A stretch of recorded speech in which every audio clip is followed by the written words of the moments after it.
The ship was wounded but survivable as she limped away from the battle. The crews worked tirelessly to patch holes, make repairs, and put out fires.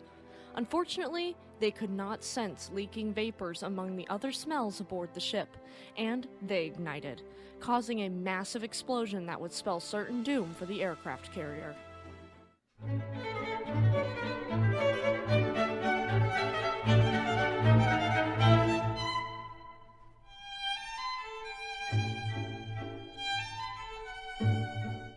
Welcome to Shipwreck Sunday. My name is Eleanor. Just a quick disclaimer for our younger audience before we dive in. This story may be disturbing to some, so viewer discretion is advised. Okay everyone, let's get into it. This week, we cover one of the odder ocean liner conversions that I've ever seen, and that is turning the hull of an ocean liner into an aircraft carrier. Izumo Maru was a luxury ocean liner laid down on slipway number 4 at Kawasaki Heavy Industries Yard in Kobe to be built for her owners Nippon Yusen Kaisha, or Japan Mail Steamship Company. She was laid down on November 30th, 1939, just 2 short months after the beginning of World War II in Europe. In exchange for the Navy Ministry's subsidy of 60% of her building costs, she was designed to be converted into an aircraft carrier in the event of war. Her and her sister ship, Kashiwara Maru, were designed after the German ocean liner SS Bremen, though they were about half that ship's size. If completed by design, these 2 ships would have been the largest ocean liners in Japan. However, they were requisitioned as Japan was planning to attack Pearl Harbor, which would launch them into World War II. Before we get any further into her story, let's look at her specs.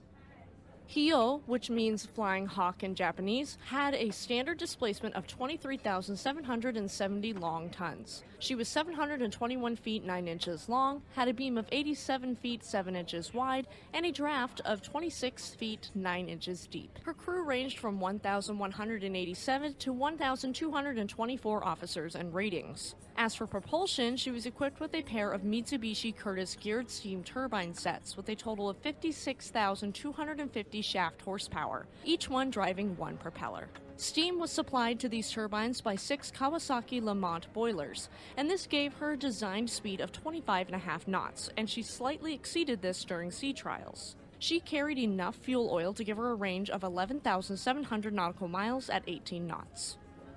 As for her armament and armor, she had 6 twin-mounted 5-inch Type 89 dual-purpose guns and 8 triple-mounted 1-inch Type 96 anti-aircraft guns.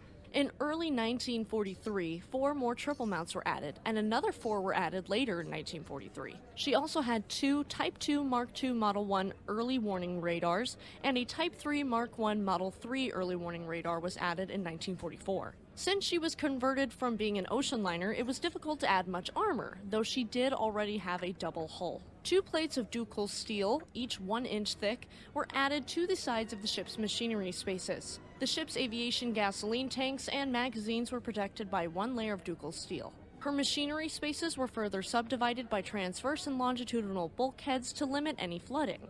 Now, she was an aircraft carrier, so let's look at the flight deck.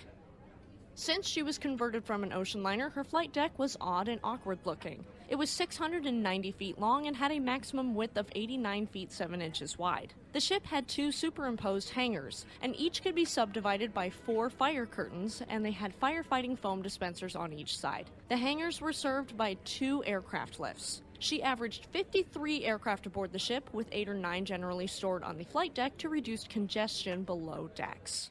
She was armed and dangerous. And we're ready to get into her career.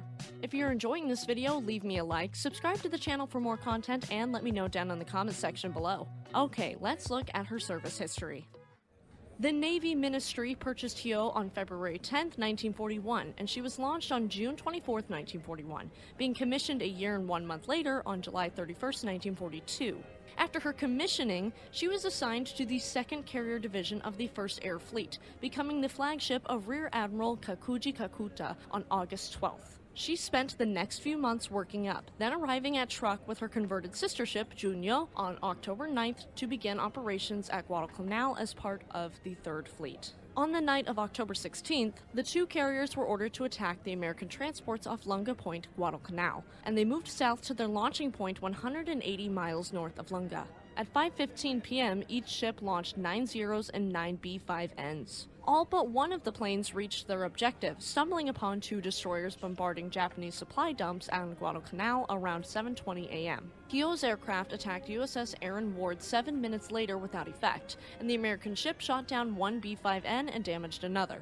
Junyo's planes engaged USS Lardner and also failed to hit their target, being attacked by Grumman F-4F Wildcat fighters at 7:32 a.m. On their first pass, the Marines shot down 3 B-5Ns and severely damaged another pair, which were forced to crash land. The U.S. fighters shot down the remaining 3 bombers after they missed Lardner. The defending Zeros were able to shoot down only 1 Wildcat and lost one of Hiyo's fighters. They falsely claimed to have shot down 13 Wildcats, but this is a lie. Hiyo was a very unlucky ship, and this engagement was only the beginning of this bad luck. A fire broke out in her generator room on October 21st and reduced her top speed to 16 knots, so Kakuta transferred his flag to Junyo, while Hiyo returned to Truk for repairs. They also transferred 9 planes to Junyo prior to her leaving. Her remaining aircraft were flown off for Rabaul on October 23rd. From here, they escorted bombers attacking Guadalcanal the next day. As for Hiyo, she spent November in Truk before returning in early December to Japan, where she was rejoined by the rest of her air group. She received a brief refit at Kure from February 26 to March 4th of 1943, and before and afterwards she was training in the Inland Sea until March 22nd when she sailed for Truk. 27 Zeros and 12 D-3As from Hiyo were detached in early April to participate in Operation I-Go, a land-based aerial offensive against the Allied bases in the Solomon Islands and New Guinea. On April 7th, her aircraft formed most of the 3rd wave of attacks on Guadalcanal. They attacked Sea Lark Channel, and Allied naval losses during the entire day included USS Aaron Ward, the oil tanker Kanawha, the minesweeper HMNZS Moa, and damage to a transport and another tanker. On April 11th, a second series of attacks were made against Oro Bay, New Guinea, providing cover alongside Junyo's aircraft for several waves of attacks on Port Moresby, New Guinea, sinking 2 transports. Her air group then returned to Truk by April 18th to rejoin the ship. In response to the invasion of Attu Island on May 11th, the 2nd Carrier Division departed Truk, accompanied by 3 battleships and 2 heavy cruisers, and reached Japan on May 25th. The Americans recaptured Attu before the fleet could depart to counterattack. Now the flagship of the 2nd Carrier Division under Rear Admiral Munetaka Sakamaki, Hiyo departed Yokosuka on June 7th with Junyo en route for Truk. Later that evening, the ship was torpedoed by the submarine USS Trigger of Miyakejima, with hits in the starboard bow and boiler room knocking out all power, but she managed to return to Japan the following day after restoring power. Her fighters were flown to Truk by July 15th and assigned to the light carrier Ryuho, as were Sakamaki and his staff. She was repaired and refitted on September 15, 1943. 2 months later, her air group was reconstituted in Singapore with 24 Zeros, 18 D-3As, and 9 B-5Ns on December 3rd. On December 9th, she left Singapore for Truk with several deliveries on the way. The ship arrived at Truk on December 22nd and disembarked her aircraft before proceeding to Saipan to deliver more aircraft. The air group was transferred to Kavieng and later Rabaul to provide air cover for Japanese operations there, in which the fighters claimed 80 victories in exchange for 12 losses. She returned to Japan on January 1st, 1944, and her air group was reassigned to her on March 2nd, albeit without aircraft, just the dudes. The Japanese Navy had restructured its air groups so that one air group was assigned to one carrier division, and the 652nd Naval Air Group was assigned to the 2nd Carrier Division with Hiyo, Junyo, and Ryuho. The air group was the last to be rebuilt, and it only had 30 Model 21 Zeros, 13 Model 52 Zeros, and 4 D-3As on hand on April 1st of its authorized 81 fighters, 36 dive bombers, and 27 torpedo bombers. The ship conducted training for her aircraft in the Inland Sea until May 11th when she sailed for Tawi-Tawi in the Philippines. This new base in Tawi-Tawi was closer to the oil wells in Borneo on which the Navy relied for fuel, and also to the Palau and Western Caroline Islands where the Japanese expected the next American attack. The location lacked an airfield on which to train the Green pilots, and American submarines were very active in the vicinity, restricting the ships to the anchorage. This would limit the training severely for the new pilots. Her pilots were brand new. And you could be our next brand new member. Thank you so much to our amazing YouTube members and patrons. If you'd like to have some awesome perks like episodes a full day in advance, join our YouTube memberships today. Alright, it's time to get into her final battle. The Japanese fleet was heading to Guimaras Island in the central Philippines on June 13, 1944, where it intended to practice carrier operations in an area better protected from submarines, when Vice Admiral Jisaburo Ozawa learnt of the American attack on the Mariana Islands the previous day. Upon reaching Guimaras, the fleet refueled and sortied into the Philippine Sea, where it spotted Task Force 58 on June 18th. Here, we'd be at the Battle of the Philippine Sea. The Americans failed to detect the Japanese ships that day.